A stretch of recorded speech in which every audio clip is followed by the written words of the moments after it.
Ethan here. Welcome back for more Weather Second News. So, it's been a while since I've talked about these predictions.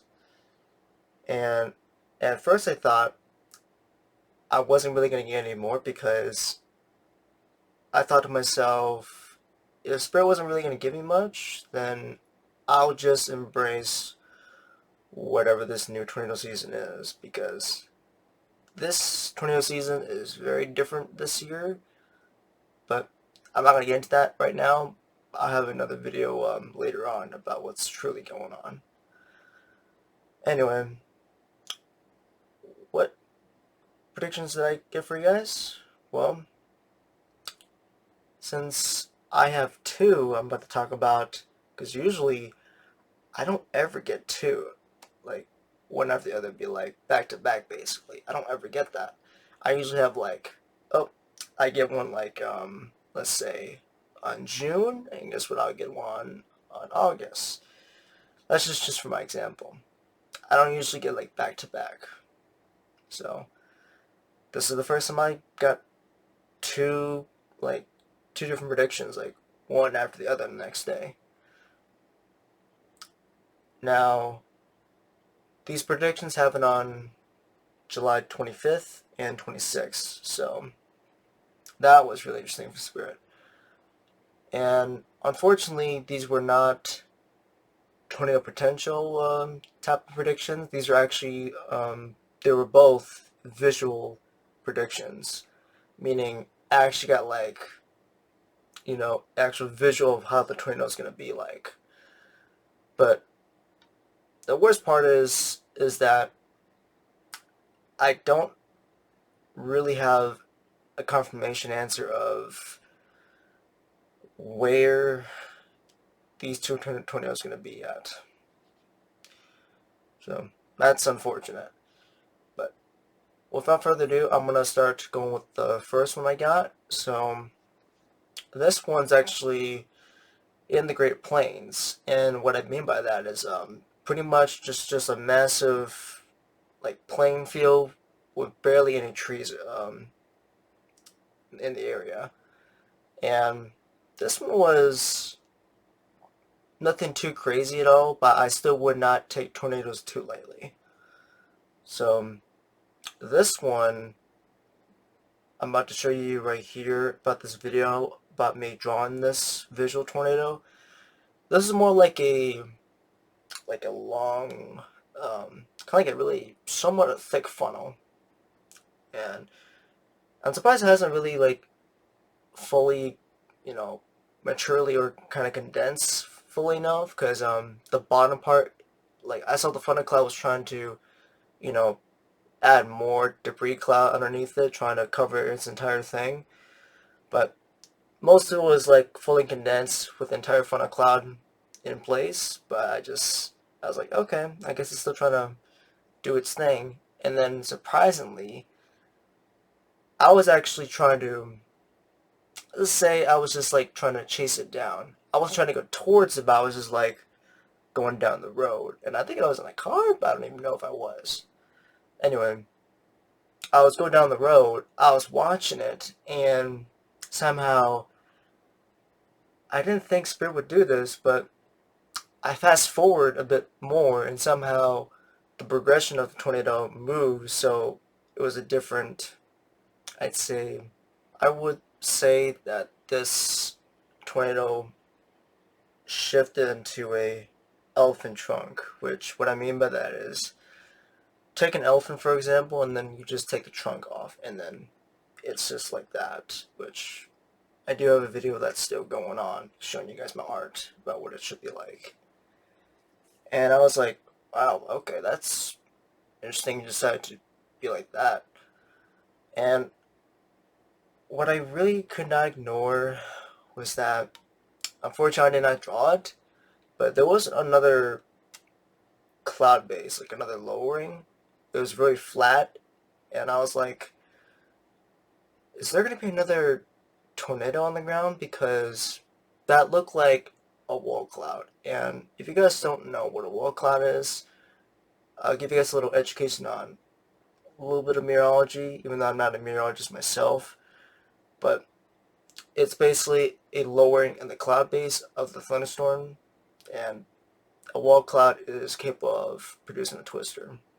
So I'm thinking to myself, is there going to be another twister after this one I just saw? But who knows what's going to be like. But I don't know where this is going to be at, but I know it's going to be in the Great Plains. Next up is very disturbing though. And I thought I accidentally time traveled to an old tornado event, but this was way different than before.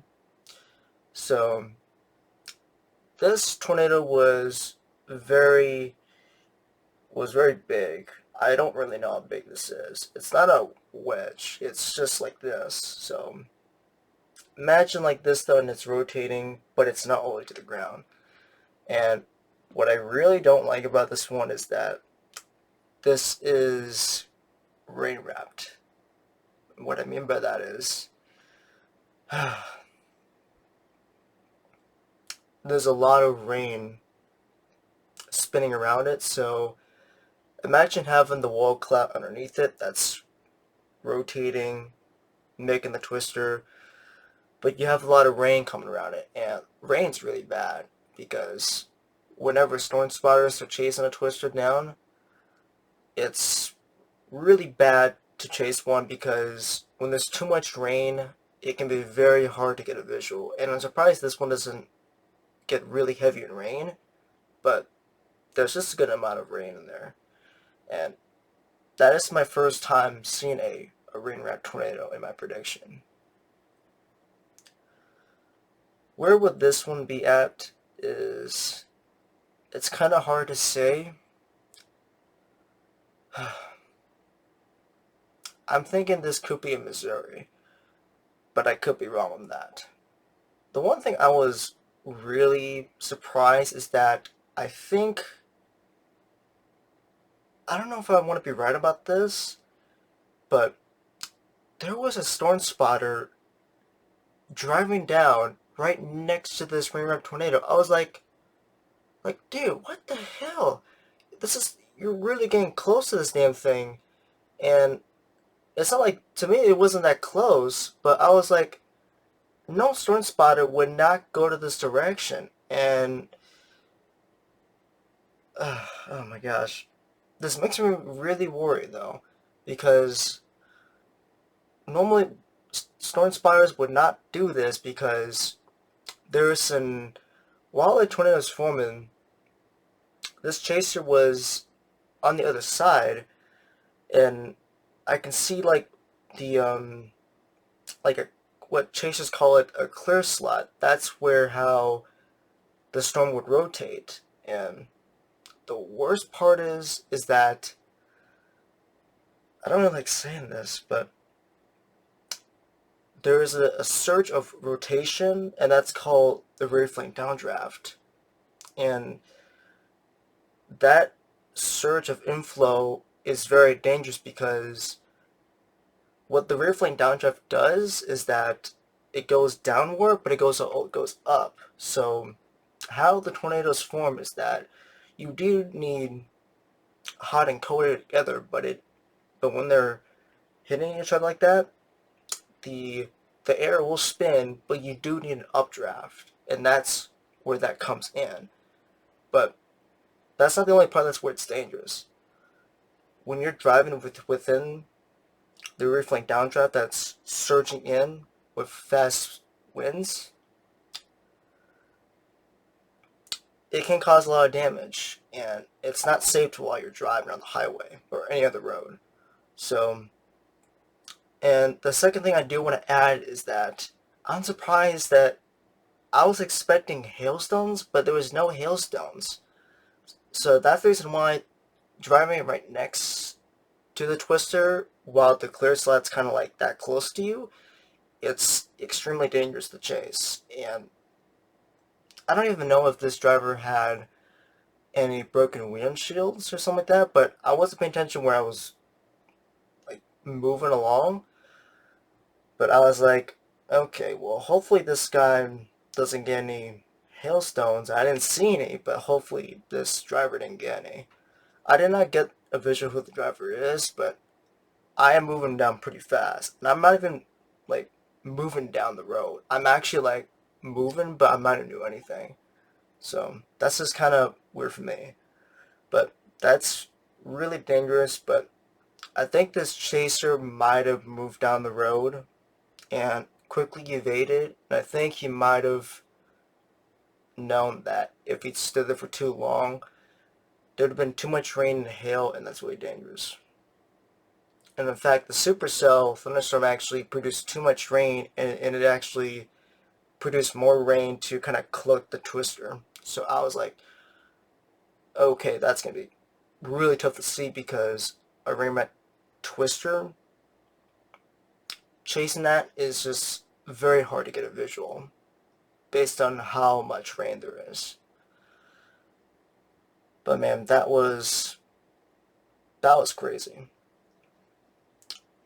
And with everything that I've told you guys about these weather type of education things, man, that's the craziest amount of information I got from Spirit.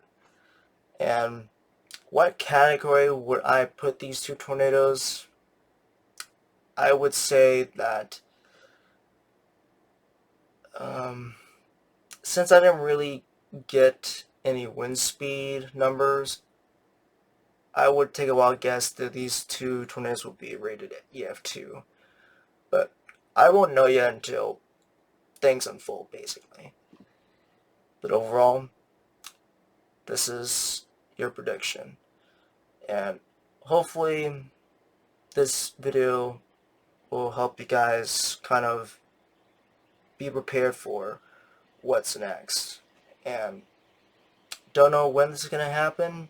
I don't know where exactly it's going to happen, but the two wild guesses I said before will be in the Great Plains for one, and the other one could be in Missouri, but who knows. Anyway, love and light to all of you guys, and as always, stay shining out there. I'll see you guys next time.